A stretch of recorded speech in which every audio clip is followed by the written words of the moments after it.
Hello everybody, welcome back. I'm MrRedClaw. Welcome back to an episode of Formula 1 2020 My Team Career, this time for the Belgian Grand Prix. But before we get into it right now, head down below, like and subscribe, as it does help a lot. And let's get right into qualifying.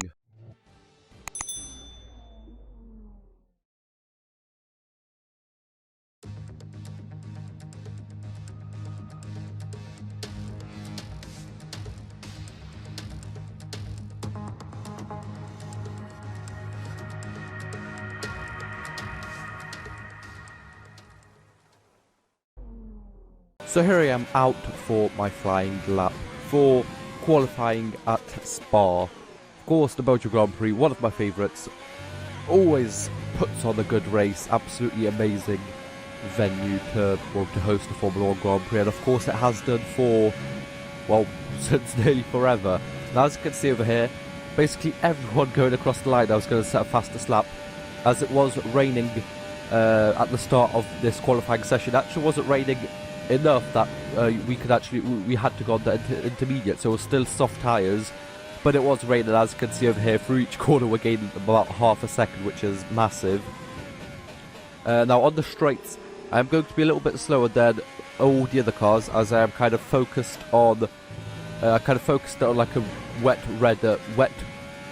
weather setup, as it is going to, well, it said it's going to rain during the race as well, at least at the second half of it, so I kind of prepared myself for that more than for the qualifying if it does dry out at the end. So I am going to be a little bit slower on the straights than everyone else, but through the corners I should be faster. But is that going to be enough time gained in the corners to not lose out in Sector 1 and in Sector 2? I guess we are going to see, as we are 5 seconds up, so well, I'm still doing quite good. We're not really gaining too much time on the straight, just a little bit from the better exit that we got. On the brakes, a little bit careful, I guess. Could have got in a little bit deeper over there. But come out of the final corner over here, nearly 6 seconds gained. What is it going to be? It's only going to be P15. So that is the worst qualifying. Well, I'm pretty sure we had a little bit similar qualifying in the season that was quite bad. Max Verstappen takes pole from Perez, from Hamilton, and we are all the way down in P15, 1.2 seconds off pole. Let's see what we can do in the race.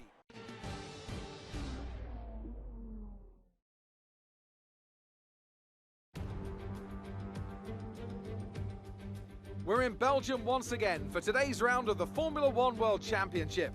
It's a race the great Ayrton Senna won 6 times, and in 2019, Charles Leclerc became the first driver to take their maiden win here since Michael Schumacher in 1992. So here we are once again, ready to go racing through the Ardennes forest. 4.35 miles of long straights, fast corners, and massive elevation changes. It makes this not only one of the most exciting circuits on the calendar, but one that makes for some consistently high-quality racing as well. Simply put it, there really is no place quite like Spa. Also here, of course, is Anthony Davidson. Let's talk about red. No grid penalties, no mitigating circumstances, just a poor qualifying performance and a very disappointing start position for them today. They'll have a sinking feeling as they look up from the cockpit and realise they're in a different postcode to the start line for sure. But the one positive they can hold on to is that the car is quick and they can make their way through the field.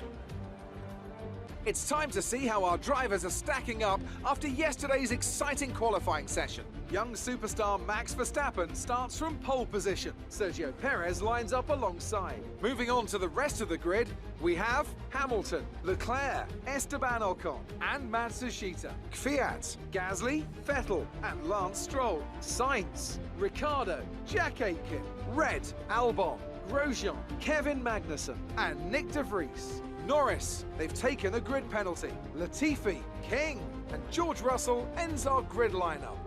Which of these talented drivers will come out on top today?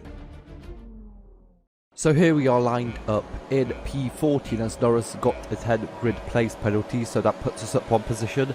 Would have probably preferred P15 to be honest, and have the inside line into turn 1 over here, as you can go, well, as you can see, if they nearly do what Hulkenberg did in 2018 and go into the back of the Renault over there, but of course he went into the back of Fernando Alonso, who went into the back of Charles Leclerc. That was a big crash. I nearly lose it there, but luckily I managed to keep it still.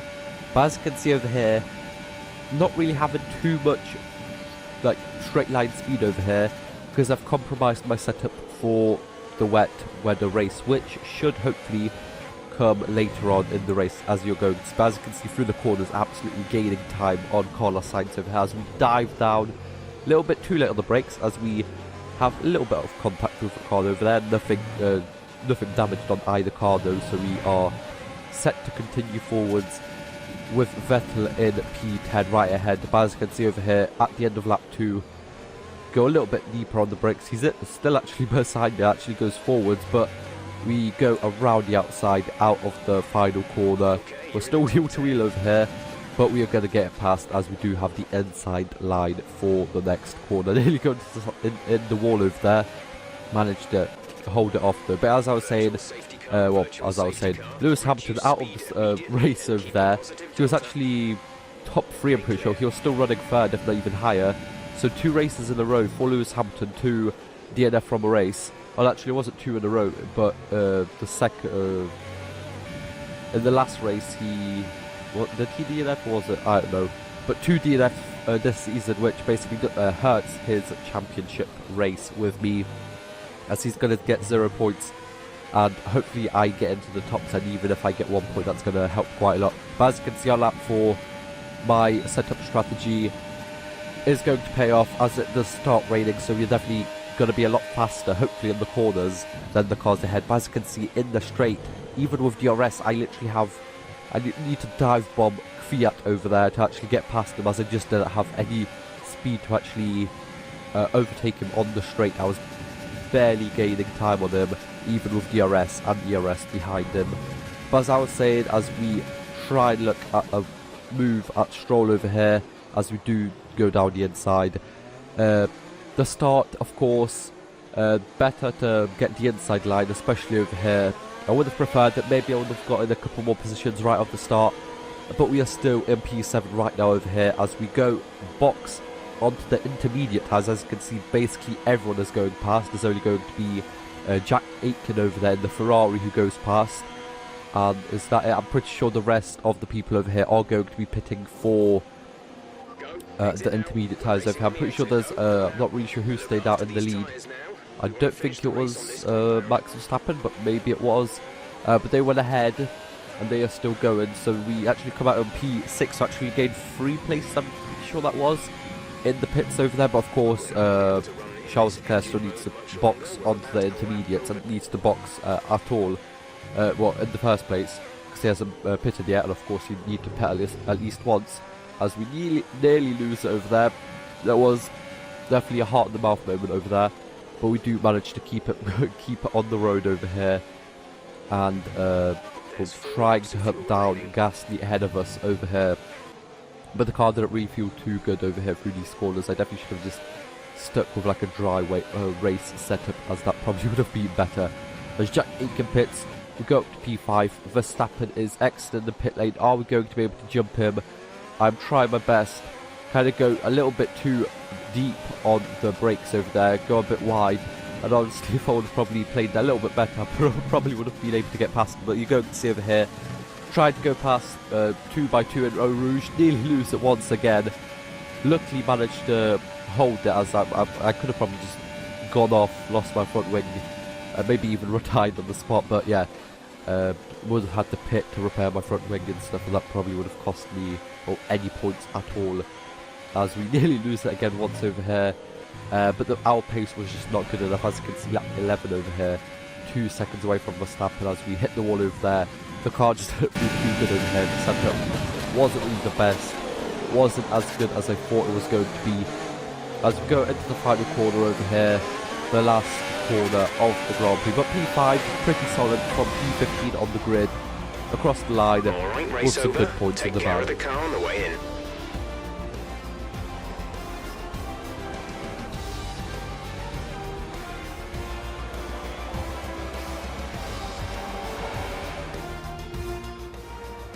So another fantastic victory for Red Bull today.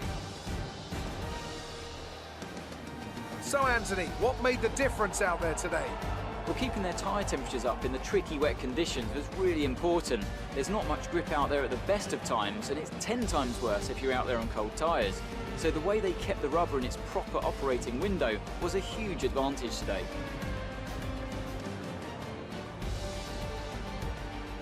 The drivers are en route to the podium as we speak. What a fantastic win for the Red Bull team.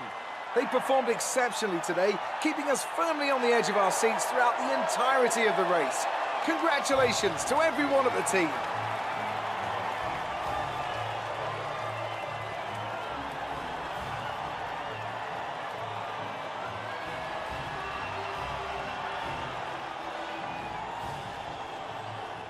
So there we go, P5 from us, from P14 on the grid it was.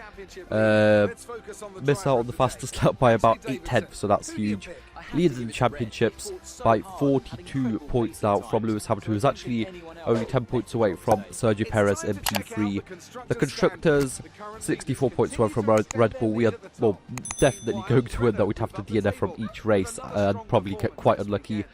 But a good race from us. I hope you guys enjoyed. Like, share, subscribe, and I'll see you guys next time for the next race. Bye-bye.